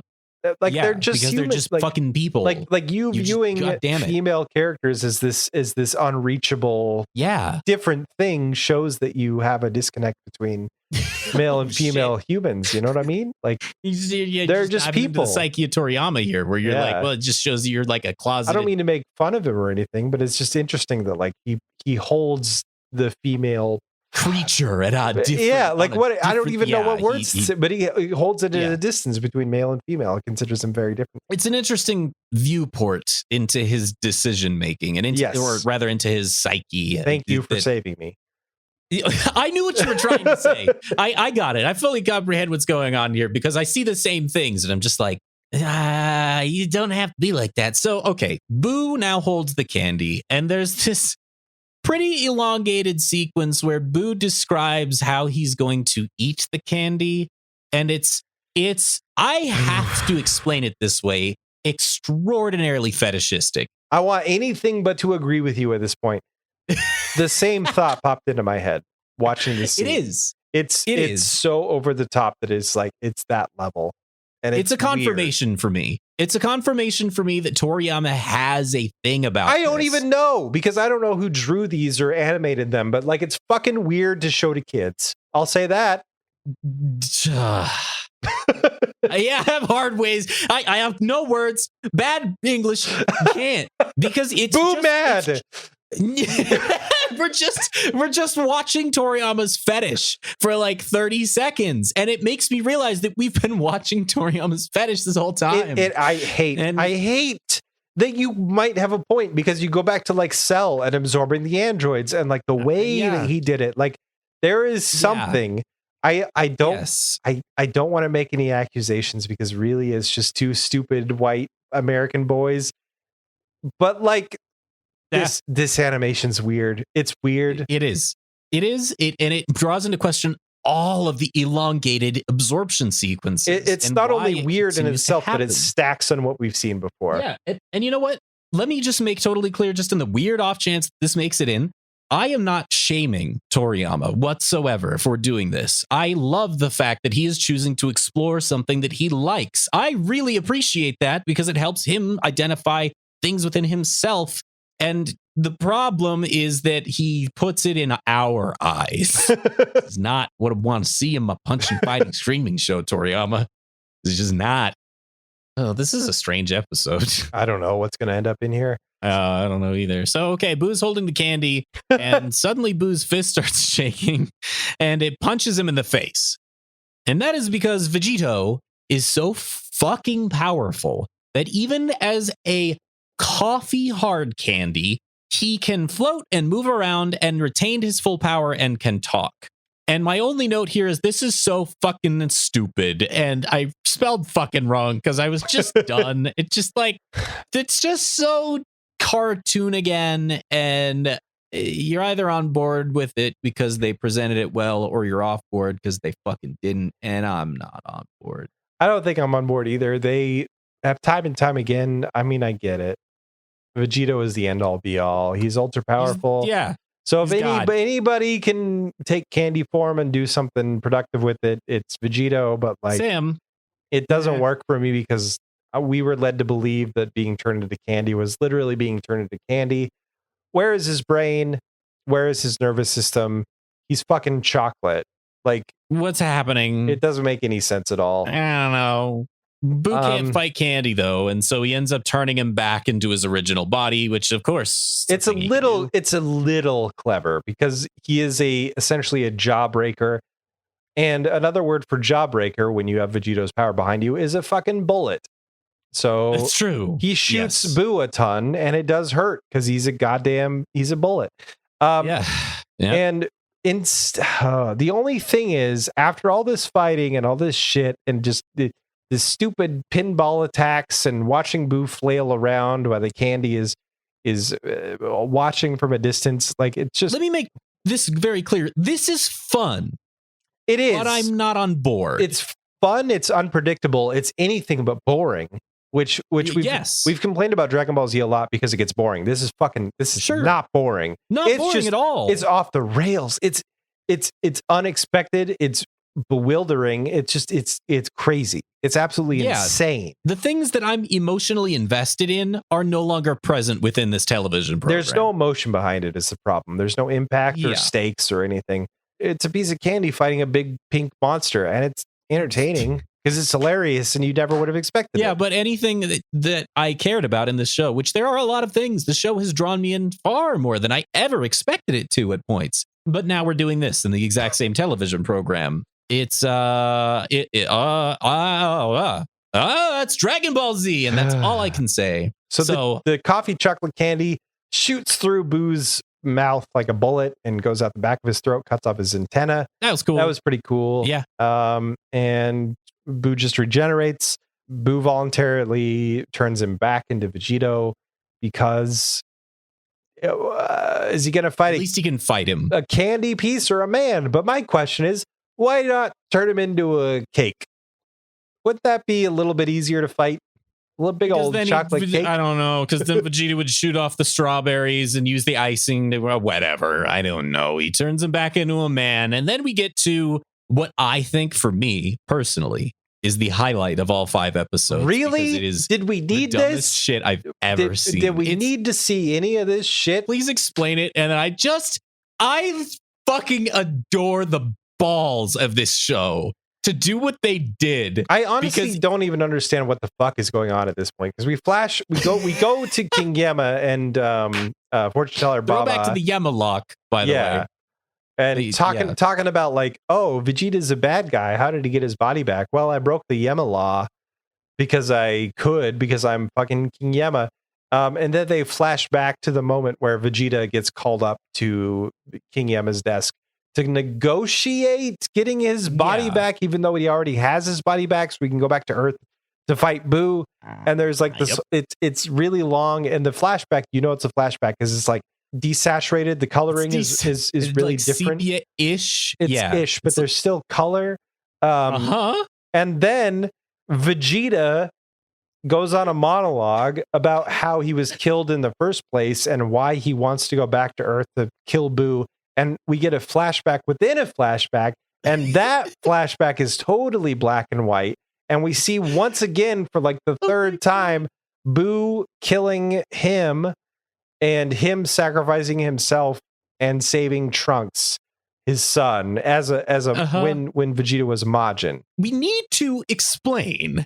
It's so unbelievably contrast heavy. You can hardly tell what the fuck you're looking at in the flashback, and it lasts about as long as the regular flashback does. It's amazingly bad. I fucking adore it. I mean, pointless flashback over. Boo and Vegito fight some more. Yeah, this is the moment where I realized this is just the Frieza saga again. It's something, though, because Vegito finally follows up on an attack against Boo and blasts him before he can regenerate. Because, like, constantly throughout these episodes, Boo has been blasted into pieces, forced to regenerate. There's a shot with the wasteland that they're fighting in, a wide shot. And you can see in the bottom right corner Boo's antenna from his head. just kind of sitting there idly, not reattached, not regenerated. I wonder if anything is going to happen with that. And then Boo blasts Vegito, but there's a cloud of smoke. There's a lot of cloud of smoke rules, and they all come true. Like whoever is on the other side of the cloud of smoke just isn't hurt at all. Or rather, when Boo is hurt, he just regenerates it off because who fucking cares? There's like a moment where in the subtitles they try to like put some meaning behind all of this, where Boo. I liked that part. Yeah, in this fucking subtitles, Boo regenerates, but then he still has a hole in his stomach, and the subtitles say, well, you know, your regeneration isn't keeping up with the damage you're taking, which is actually moving the plot forward in a way and puts limits on Boo's power, which is great. But in the English dub, it's just a fucking joke that Vegito makes that doesn't have anything to do with anything. And they don't mention it at all. Vegito finally says, okay, I'm going to kill you, Boo, but it's going to take 10 seconds. I'm going to count down from 10 and then you're going to be dead. So eat your last meal, do whatever you want. Say your prayers. Yeah, make a friend. And Boo talks to his head tentacle. And he says, now's my chance. It's the only thing. Like, why didn't he think of this before? Why didn't he try to absorb Vegito before when he was literally inside of him and just had to sort of bleh? He had so many opportunities. When he was blasted into nuggets, one of the nuggets could have just gone behind Vegito. He had ample opportunity and way more like advantageous positions than this. So I don't know. But before Vegito can reach 1 in his countdown, the head tentacle springs up and absorbs Vegito. And right before Vegito is absorbed, he says, barrier. And then he's absorbed, and then the episode ends. At this point in the show, I'm going to say that Majin Buu is my least favorite villain of all Dragon Ball Z. Well, I'm including Frieza now. I feel like you have to make allowances for Super Buu, Majin Buu, like all the different forms of Buu have kind of been in their own character. And I feel like since the angry, grunting, non-intelligible version of Buu left, it's been trying to be Cell again. Yeah, it's just retreading ground that we've already gone over before. Yeah, there are moments in all of these fights where Buu, who is now Buuhan, has Cell monologues, and he 100%. Has the same tone, the same cadence, the same delivery as Cell, and none of the presence, none of the buildup, none of the emotional weight. Yeah, he's just Cell again now, and I'm just re-explaining why I'm not emotionally invested anymore. Well, it's weird because it's just this chunk. Like I'm hoping against hope that when we get to the point where Buu is once again this sort of unintelligible, just screaming, chaotic entity, that it will be better. But I have that same hope. I really do. Up until the point where he started monologuing, I was kind of on board with the Buu saga. I liked the Super Buu stuff. I did. I remember saying it in the episode. I remember it now. The Super Buu stuff was my favorite form of Buu. It made perfect sense as to what I think Toriyama was trying to do. Maybe. Or maybe it just was one of those random Toriyama did it and it worked for no reason things. Yeah. As cool as Vegito has been, it's sort of like, I'm too cool for school. You know what I mean? Like, it's over exaggerated. Like yeah. It's too much. Yeah.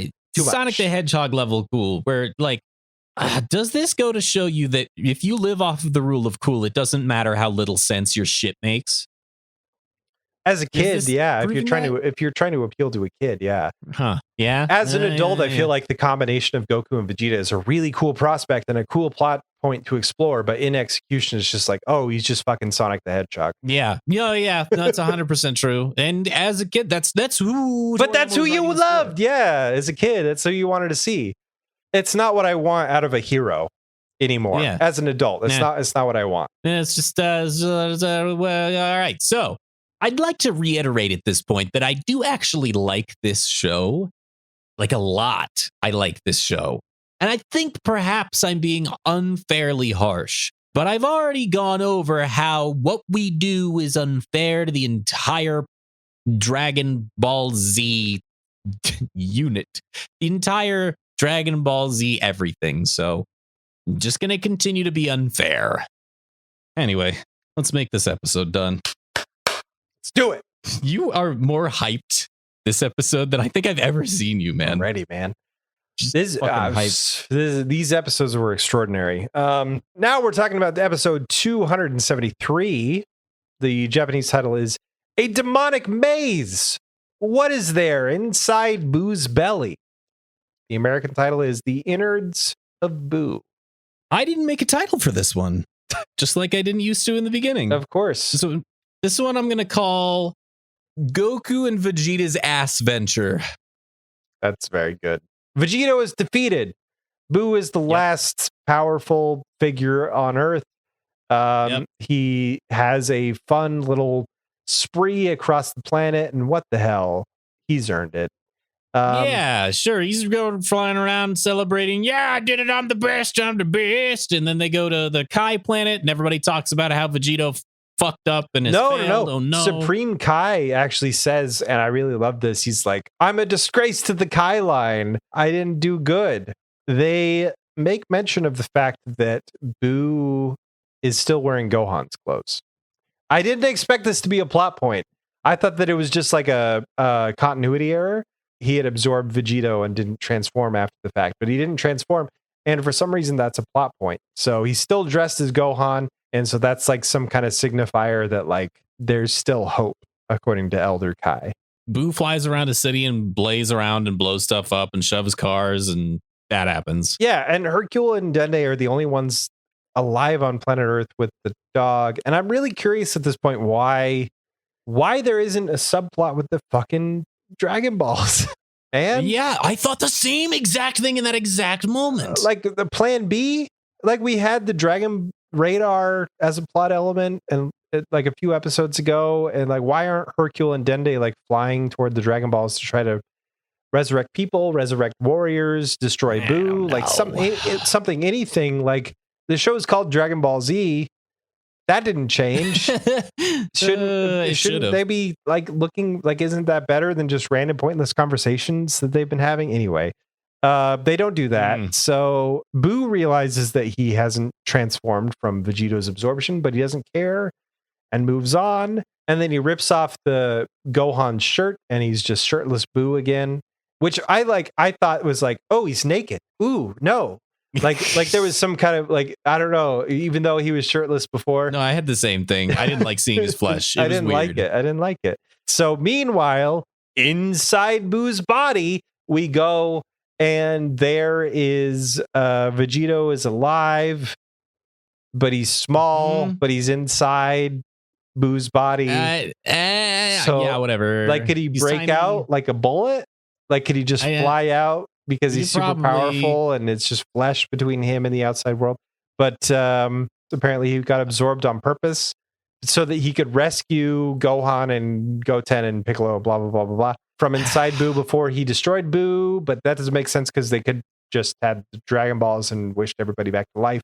So why? And then he's got this energy coating around him that he then it's called barrier that he then dispels, and then he becomes Goku and Vegeta again. He goes back to Goku and Vegeta. It's from Vegito, so it breaks the fusion, and they have to figure. They're like, why did that happen? And they don't know, and I don't know, and no one knows.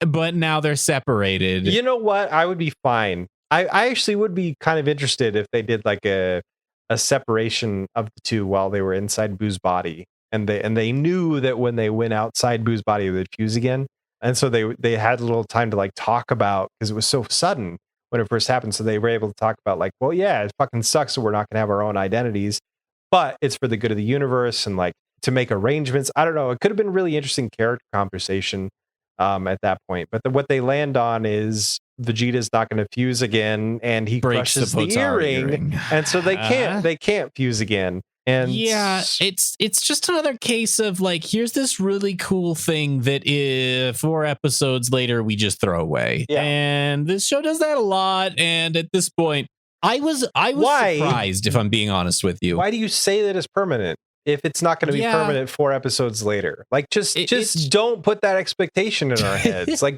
do anything else other than permanent, because of and it's your writing is to blame. Like, it's not a subversion of expectations, it's just your writing is bad.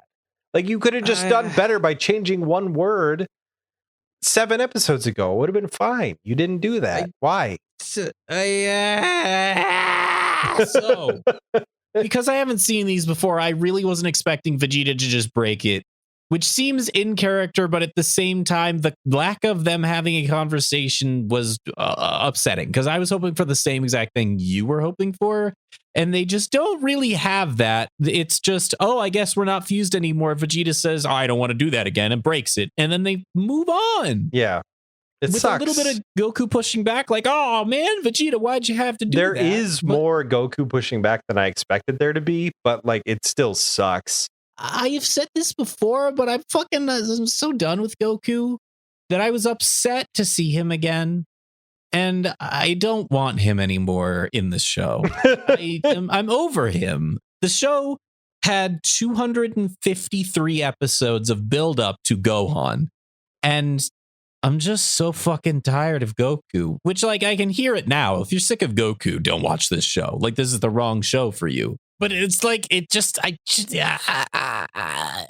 feel like I'm going to have a stroke if I keep really trying to think about this. So let's just move on. They explore the insides of Buu is what happens next. Goku and Vegeta go on a little Dragon Ball-esque adventure. It really is organic body of Buu. And I will say that having Vegeta there to bounce off of Goku's childish dialogue is entertaining. This episode is entertaining. Yes, in a completely removed from all stakes and knowing what's going on kind of way. It really is. It is, again, just fun. And I've noticed that the Japanese has far less dialogue, like so much less dialogue than the English version, where every time they show a character, because they have Vegeta and Goku to bounce off each other, in English, if they're showing Goku, Vegeta will make some remark. And then they go to Vegeta, and in English, Goku will say some remark because he's off screen. And they don't have to worry about mouth flaps or anything, so they can just insert dialogue. Japanese is totally silent. There's no dialogue at all. I didn't mind that at all. I thought it was a good move on the English part. Yeah, I agree. I think the banter is the only thing that keeps this like plot thread alive. Yes, I totally agree. It does work, and it's funny and it's entertaining. It sucks that they're stomping on all the rules that they established of the show, and nothing makes any sense anymore. But it is funny. Yeah. So, okay. I have to make mention of some of the dialogue choices that they made for Vegeta specifically. Oh God, yeah, I wrote them down too. They're going around Buu and they find a bunch of candy digesting in the stomach, which like they have to try. That's probably Bulma and Chi and shit, right? But they don't, because that's the last time we saw him eat. Probably. Well, and then it draws into question, like you said, the rules of everything. Like, how has this not already been absorbed? Yeah. Like, what is happening? What is happening here? But whatever. Okay. Removing myself from any sort of trying to figure this shit out logic, they're having to jump on the food inside of Buu's stomach. Goku gets partially digested by the stomach acid. By acid, yeah. But then he jumps up and his clothes are fine, even though he was smoking earlier. So, like, it's just kind of fun Dragon Ball level. And also, no, I have to.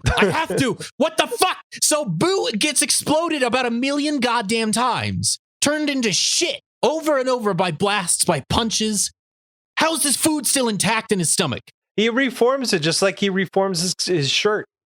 I just don't get it. I just don't get what they're doing. I get they're just on a fun little adventure, but it just doesn't. It doesn't, man. It just fucking doesn't anymore. And so they're in his stomach, and there's Whole Foods there. There's a Whole Foods, and they go in and they buy some flowers for their date, and then they go on this date, and it doesn't go anywhere. But they get to eat lobster, so it was worth it. I don't know where that came from. That's not what happens in the episode. I'm just like so fucking fried that all I have is my brain is randomly generating words and sentences and thoughts and behaviors because I have no lines to hold on to of logic anymore. Vegeta does have some really good lines while they're in the stomach. Yes, there's some good lines. He says, "Great galaxy." Somebody, Kai or something says it earlier. Like, I don't know why that wormed its way into the English dub, but like, there it is. Vegeta says, cool "Great galaxy. If I know my anatomy, that hole leads directly to the southern exit." So many poop jokes this episode. It's ridiculous. So many. I don't know. It just felt like there was so much more. We're trying to save the world, sort of more important things. I'm fine with have to leave all that behind. Yeah, man. We're in Boo's stomach now. We're in another goddamn dimension. So Vegeta keeps one-upping his lines. Like he does. They get better and better and better. They're in the stomach of Boo. The food starts getting absorbed into this vortex. Goku and Vegeta are drawn into it. They're like, uh-oh, we're going to get pooped out. I guess that's bad, but yeah. Why is that bad? Because they'll get back to the real world. Are they going to be smaller? Who knows? Who cares? So Vegeta says, I will not suffer the same fate as cream filling. Yes. Worms his way out. That's great. Goku asks, well, what are we going to do? Vegeta says, we're going to get sucked into that hole. They do shit like when they're in the stomach, they're just walking around exploring. They have no idea where they're going. And then because they can, or because the plot needs them to, Vegeta realizes he can fly and blows a hole in the side of the stomach so they can escape. Which, like, why couldn't he fly before? Right. Yeah. Right. Yes. And so shit like that makes this episode hard to digest. But thank you. That's what it deserved. Just and then a cut off. Yeah. Goku does some silly, like he's underwater in the stomach and he like tries to speak and then air bubbles fly out of his mouth because he's underwater, and then he tries to shove the air bubbles back in his mouth so he can breathe more. There's like some there's just really fun, little childish little adventure jokes. Boo gets indigestion because Vegeta's blasting Boo's stomach. And Boo's like, oh, these two aren't really digesting well. And then because they escape from the stomach and they're trying to find their way out, Vegeta's like, no, I'm a true Saiyan. I will exit out the front door. Which is it's just so good. Goku now has to fight green pills because they're helping to also digest the food somewhere else in another part of Boo. Unrelated to the stomach, there's more food also being digested by a different digestion system of green pills. Then Goku gets covered in green pills, and out of nowhere, a giant worm bursts out of the ground with blood coming out of its mouth. It's like a tremor, like a monster from the movie Tremors. It is, and Vegeta's like, it's communicating with the green things all over your body. It's like, what? And the episode ends. That's it. And it's an unbelievable ending. Absolutely unbelievable ending, but there you go. It's almost like the guy who's writing the show is doing it on a weekly basis or something. And I just don't. I think that's the cardinal sin, though, is just not having any kind of characterization. It's just these weird cartoonish set pieces, which are entertaining and unexpected and wild to watch. But there's no stakes. There's no emotion behind them. And it just lost that. Go On kind of had that. You just don't pick any of it back up with the Vegito stuff. Which is upsetting because you're right. It should be the big, awesome, fun part. And it is fun. It's fun when it shouldn't be, though. Like, it's fun, like in a filler arc sense, but you're at the tail end of the show. Like. Yeah. Yeah. Like, it just feels like a no stakes filler arc. You're right at the end of the show. Like, this is when it's supposed to be the most important, the most emotional, most impactful. Like, this is where everything is culminating. And it just feels like you're taking a left turn into Looney Tunes. Like, it's like eating a bowl of sugar. You have to use that sugar inside of something else. You bake a cake out of sugar. You put that sugar inside of like a chicken dish, just a small amount to really bring it out. And like you make a meal out of it. And that's the rest of Dragon Ball Z. But this, it's just empty calories. And John, the question is whether we're going to get a full meal next time on Eric Hates Dragon Ball Z.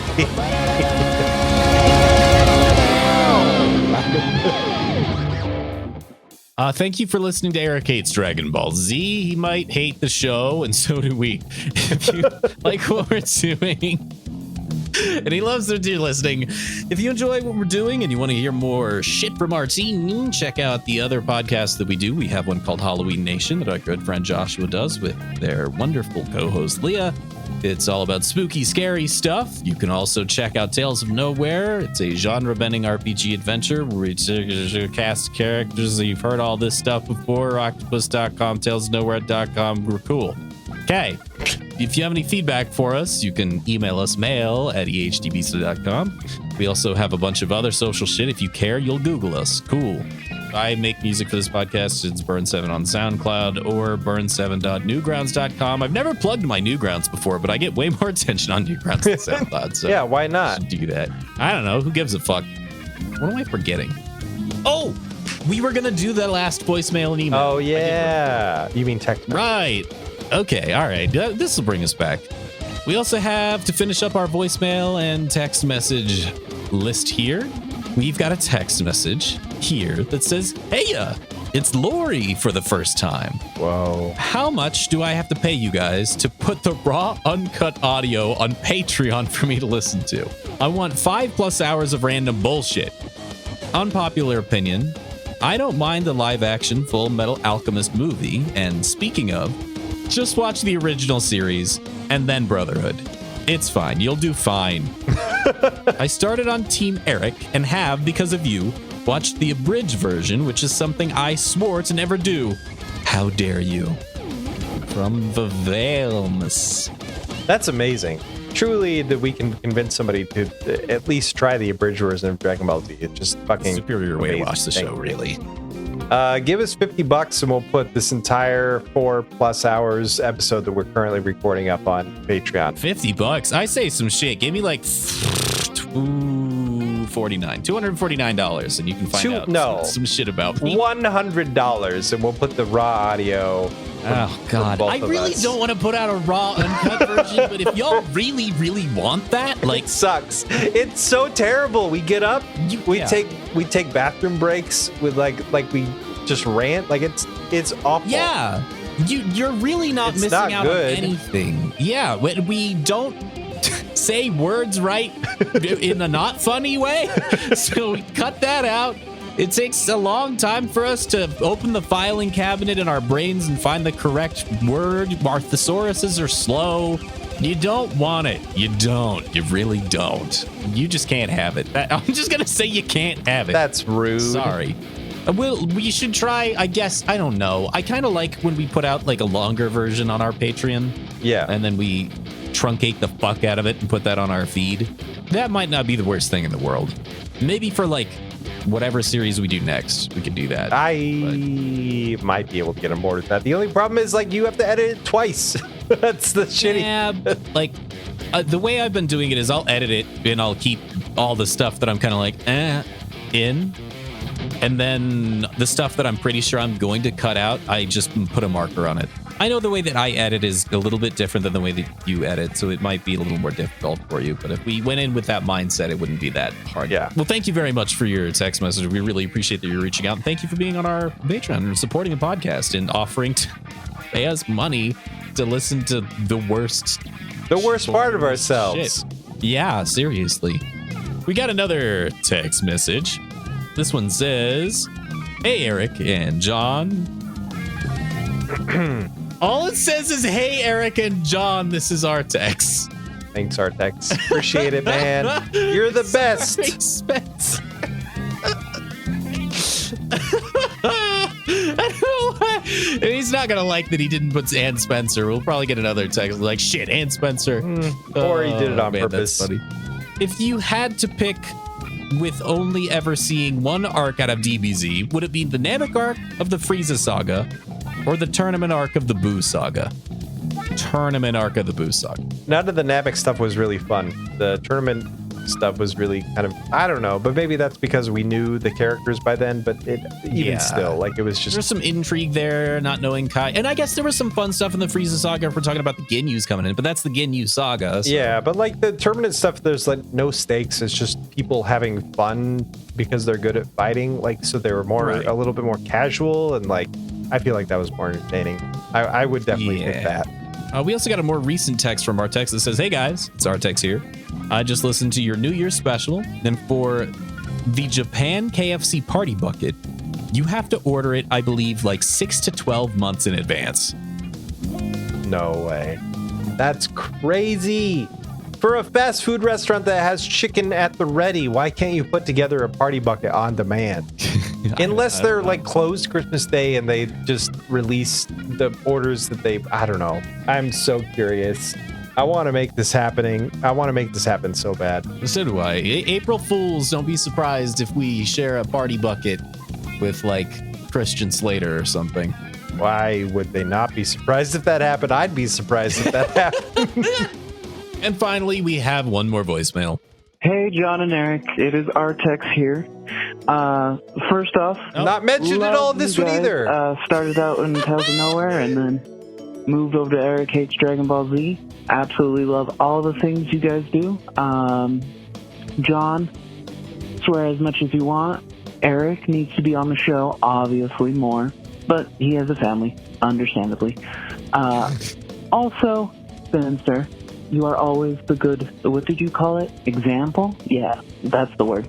A good example for people. The last thing I want to say is with this Full Metal Alchemist thing, honestly, just watch the first one. You get to deal with all the crappy stuff that people talk about. First watch that one, then watch the next one. And then you get to experience all the bad and the good and create your own opinion. Well, love your guys' work. It's been wonderful listening to you guys, and I hope you keep it up. Bye-bye. Well, Artix, Aw. I'm glad that you finally mentioned by name. Holy shit. Took you a little while, but you got there. I will say that I'm glad that your advice for Full Metal Alchemist is just watch all of it, and then I can make my own insane episode guide that people will be forced to listen to. Oh, and Lori suggested the same exact thing like 2 minutes ago. Yeah, I think that's probably the best advice that you've gotten so far is from the ones that are saying just watch them both. Like watch the Yeah. first one that came out first and then watch the other one and then you'll get it and you can form your own opinion.